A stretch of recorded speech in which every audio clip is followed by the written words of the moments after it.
Welcome back to biryani పొట్లం cooking channel. ఈరోజు ఒక కమ్మని రెసిపీతో మీ ముందుకు వచ్చేసానండి.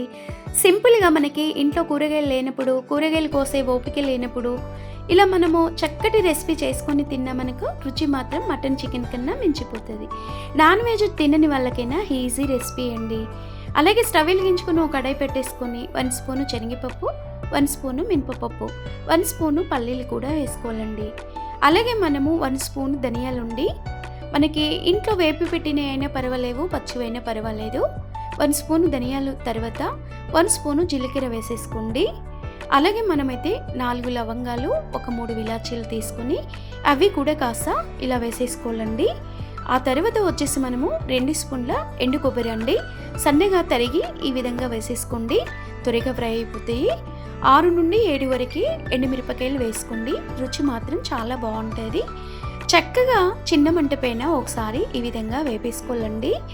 కొంచెం వేగిపోయినాయి అనుకున్నప్పుడు మనము 1 స్పూను ఆయిల్ వేసేసుకోవాలండి. 1 స్పూను లేదా 1/2 స్పూన్ వేసుకోండి, మీకు పప్పు దినుసులకు సరిపడా. ఈ విధంగా వేసుకున్న తర్వాత చిన్న మంట పైన చక్కగా ఈ విధంగా ఫ్రై చేసేసుకోండి. ఎంత చక్కగా ఫ్రై అవుతే అంత చక్కటి టేస్ట్ వస్తుంది, భలే రుచిగా ఉంటుంది. ఈ విధంగా మనకి చిన్న మంట పైన వేపేసుకోవడం మూలంగా మాడకుండా ఉంటుంది, టేస్ట్ కూడా బాగుంటుందండి. ఇలా మనకి కాస్త ఇలా ఫ్రై అయిపోయిన తర్వాత మనం చూడండి ఇలా ఫ్రై అయిపోవాలి. ఈ విధంగా ఫ్రై అయిపోయిన తర్వాత స్టవ్ కట్టేసుకోవాలి. తర్వాత కాలి జార తీసుకొని దాంట్లో వేసేసుకోండి. అలాగే మనము పోపు దినుసులన్నీ వేపేసుకున్నాం కదా, చక్కగా కాలి మిక్సీ జార్లో వేసేసుకోవాలి. మనకి ఎలాంటి మసాలాలు లేకుండా, ఎలాంటి కూరగాయలు లేకుండా చక్కగా మూత పెట్టేసుకొని ఒక 2 తిప్పులు తిప్పితే పొడి పొడి అయిపోతుందండి. ఈ విధంగా పొడి అయిన తర్వాత మనకి ఈ పొడికి సరిపడా వాటర్ వేసుకొని మరోసారి గ్రైండర్ చేసుకోవాలి. ఇలా గ్రైండర్ చేసిన తర్వాత పేస్ట్ అనేది ఇలా జారిపోవాలి. గరిటెతో పట్టుకుంటే కానీ, స్పూన్తో పట్టుకుంటే కానీ ఈ విధంగా జారిపోవాలి. స్టవ్ వెలిగించుకొని అదే కడాయిలో మనకి 2 నుండి 3 స్పూన్ల ఆయిల్ వేసేసుకోండి. మరీ ఎక్కువ వేస్తే బాగుండదండి. ఇలా కాస్త ఆయిల్ కొంచెం గోరువెచ్చగా అయినది అనుకున్నప్పుడు 1/2 స్పూను ఆవాలు, 1/2 స్పూను జీలకర్ర, అలాగే 2 రెబ్బల కరివేపాకు నీట్గా కడిగి పెట్టి ఆరబెట్టి వేసేసుకోండి. ఇది కాస్త చిటిపటలు ఆడుతుంది అనుకున్నప్పుడు ఒక పెద్దపాటి ఉల్లిపాయ సన్నగా తరుక్కోండి. సన్నగా తరగడం మూలంగా రుచి అనేది బాగుంటుంది, త్వరగా ఫ్రై అయిపోతాయి. ఉల్లిపాయలకు సరిపడే సాల్ట్ వేసేసుకొని చక్కగా ఈ విధంగా ఫ్రై చేసేయండి. ఇలా చూడండి, చిన్న మంట పైన సాల్ట్ వేసి వేపడం మూలంగా ఉల్లిపాయలు అనేది చక్కగా త్వరగా ఫ్రై అయిపోతాయండి. మనకి ఆ తర్వాత ఉల్లిపాయలు కాస్త ఫ్రై అయిపోయిన తర్వాత 1 స్పూను చిన్న స్పూన్తో మనము అల్లం పేస్ట్ ఫ్రెష్గా నూరి వేసుకోండి. అప్పటికప్పుడు అల్లం నూరి వేయడం మూలంగా టేస్ట్ అనేది నాన్ వెజ్కి మించిపోతుందండి, చాలా చాలా బాగుంటుంది.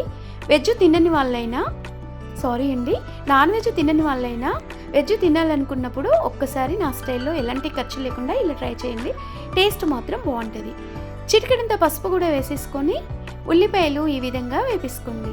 ఇలా చూడండి, చక్కగా ఉల్లిపాయలు సన్నగా కట్ చేసాం కనుక త్వరగా ఫ్రై అయిపోయాయి. మనకి ఎక్కువ టైం కూడా పట్టదండి. సింపుల్గా మనకి ఈ విధంగా అయిన తర్వాత చేసి పెట్టిన మిశ్రయాన్ని ఇందులో వేసేసుకొని ఉల్లిపాయలో చక్కగా ఇది 2 నిమిషాల పాటు చిన్న మంట పైన పచ్చి వాసన పోయే వరకు వేపేసుకోవాలండి. ఇది కాస్త పచ్చి వాసన పోయి పైకి నూనె తేలుతుంది అనుకున్నప్పుడు ఈ విధంగా చక్కగా ఫ్రై అయిపోతే సరిపోతుందండి. మనకి ఇలా ఫ్రై అవ్వడం మూలంగా టేస్ట్ బాగుంటుంది. అలాగే కొంచెం ఫ్రై అయిన తర్వాత 1 స్పూను మిర్చి పౌడరు, 1 స్పూను గరం మసాలా, మనకి రుచికి సరిపడా సాల్ట్ వేసుకోవాలండి.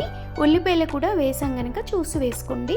మనకి సాల్ట్ వేసిన తర్వాత గుప్పెడంత కొత్తిమీర వేసుకొని 2-3 నిమిషాల పాటు చిన్న మంట పైన చక్కగా ఫ్రై చేసేసుకోండి. అంతేనండి, ఎక్కువ టైం లేకుండా చిటికలో అయిపోయే రెసిపీ. తప్పనిసరిగా మీరు ట్రై చేయండి. ఎలా వచ్చిందో ఒక లైక్ చేసి, షేర్ చేసి సబ్స్క్రైబ్ చేయడం మర్చిపోకండి ఫ్రెండ్స్. టేస్ట్ మాత్రం ఎలా ఉందో కామెంట్ చేయండి.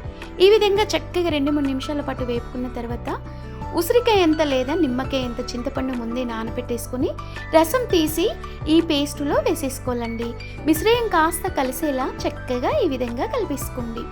మనకి ఈ విధంగా ఎక్కువ వాటర్ వేయద్దండి, తగినన్ని వాటర్ వేసుకోండి.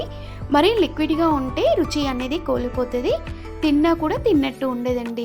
ఇలా చూడండి చక్కటి బబుల్స్ వచ్చేపోయి చిన్న మంట పైన ఉడికించుకుంటే ఈ కమ్మటి స్మెల్‌కి గిన్నె మొత్తం ఊడ్చుకొని తినేంత టేస్టీగా ఉంటదండి మరి.